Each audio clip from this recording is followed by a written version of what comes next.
Hey guys, welcome to day 10 and let's start right off. Hey Siri, set a timer for 10 minutes. 10 minutes. So, Starting now. before we get started, sorry if this gets interrupted in midway. I have to probably finish this on my phone because my battery on my camera is just about at 25%. So, I don't know if it will make it all the way to the end of the 10 minutes. But the things that I want to talk about for today is going to be the little decisions and standards. So, the little decisions, let's take on that topic first. First and foremost, if you're doing anything in life, I have this nice kind of like a password. It isn't called a password, it's called kind of like a quote that you can just go after, live your life after. It's how you do anything is how you do everything, and how you do everything is how you do anything.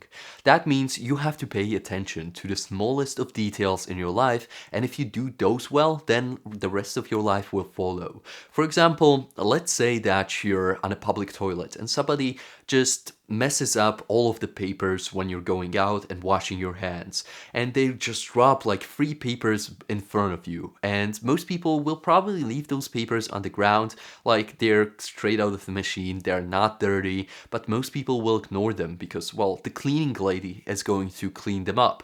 But once you do get this quote, once you get that how you do anything is how you do everything, and you are going to be the one who picks them up, like you pick up those three papers, good. That is one situation how you did anything.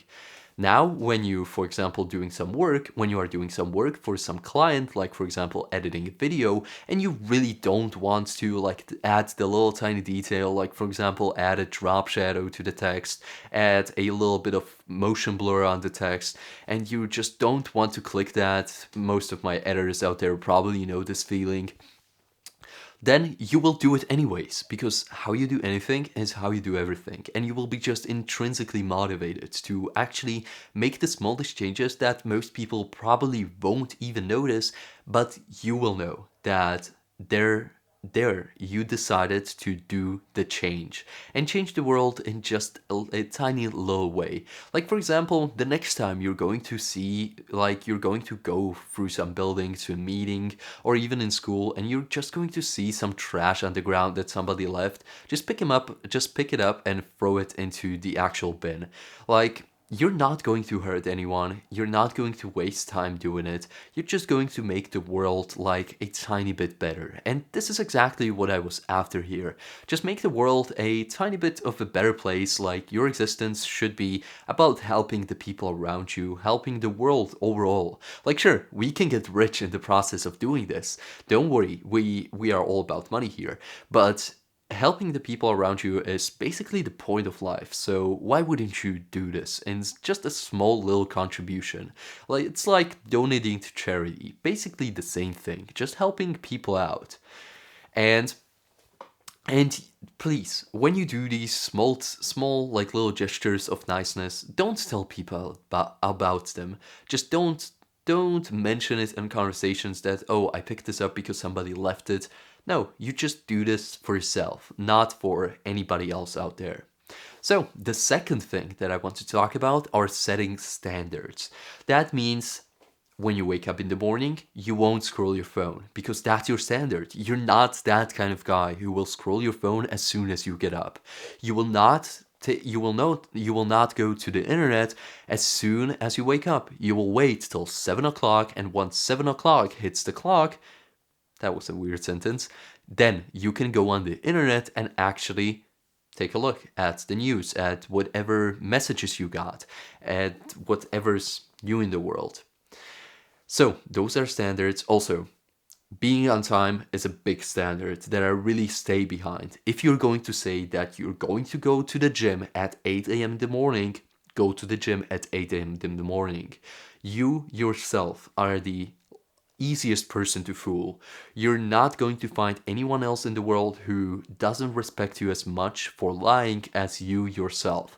Because you know that if you're going to say that, oh, I'm not going to eat, for example, peanut butter anymore, and you eat it the same day and you eat a bunch of it, you know it's bad for you.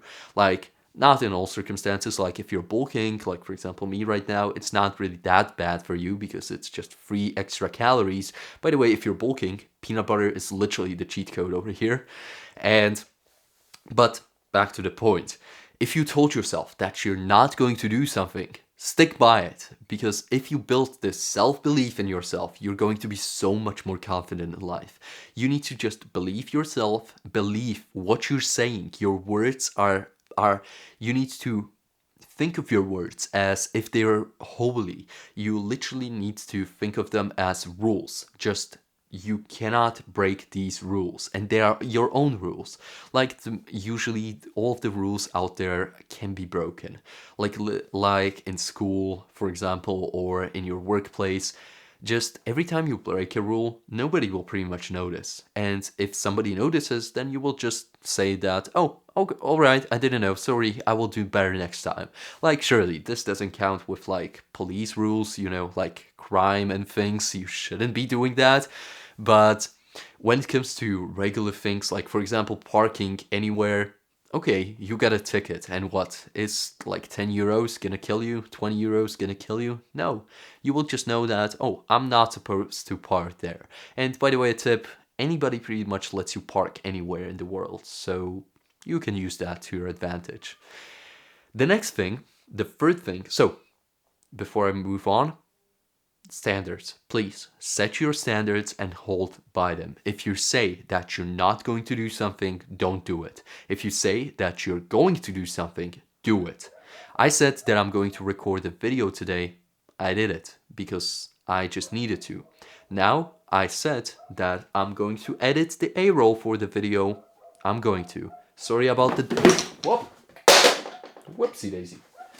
I didn't mean to do that. That was unexpected. Sorry about the dog in the background. I cannot shut him up. He's barking all the freaking time. So, that's standard. Just do the things that you say you're going to. And yeah. Also, as a side topic, I'm recording this pretty early. Okay, the dog's getting freaking annoying, to be honest. Okay, so I'm recording this pretty early, and... Can you stop? Okay, he stopped.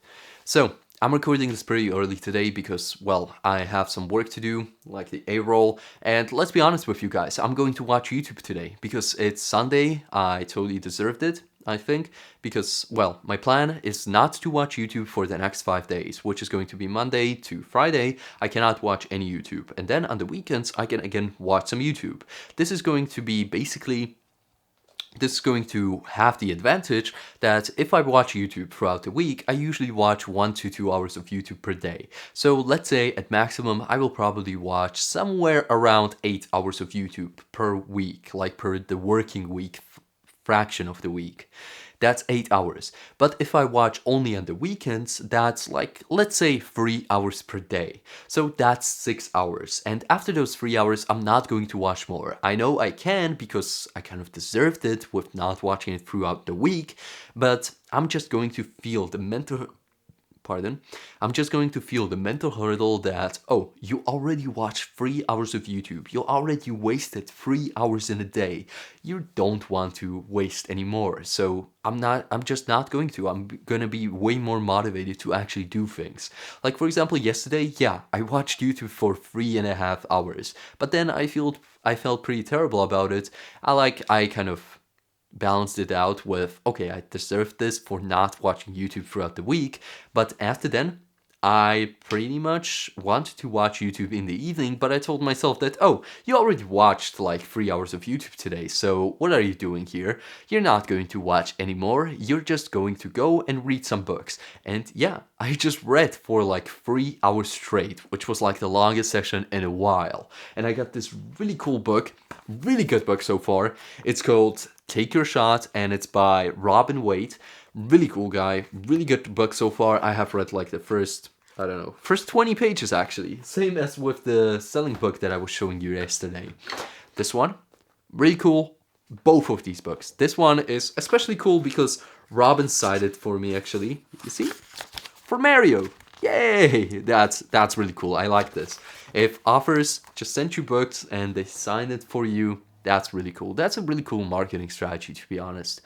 So, if you want to read some of those books, definitely do it. Also, one thing that I found out today, aside from the fact that the timer went off, is that if you want to read the famous book from Napoleon Hill about the secret, the secret of, I'm not going to tell you what the secret is, but it's something to do with the drive you have in life. That's kind of the secret here. So if you want to read Napoleon's Hill, it's called Think and Grow Rich. It's on Apple Books for just 49 cents, basically for free. So if you want to read that, get a copy on there. Okay, so this is going to be it for today. Don't forget, your standards are very important, and do all of the little things as you do the big things, and back and forth. So this is going to be it for today. Day 10 is done, and I will see you tomorrow.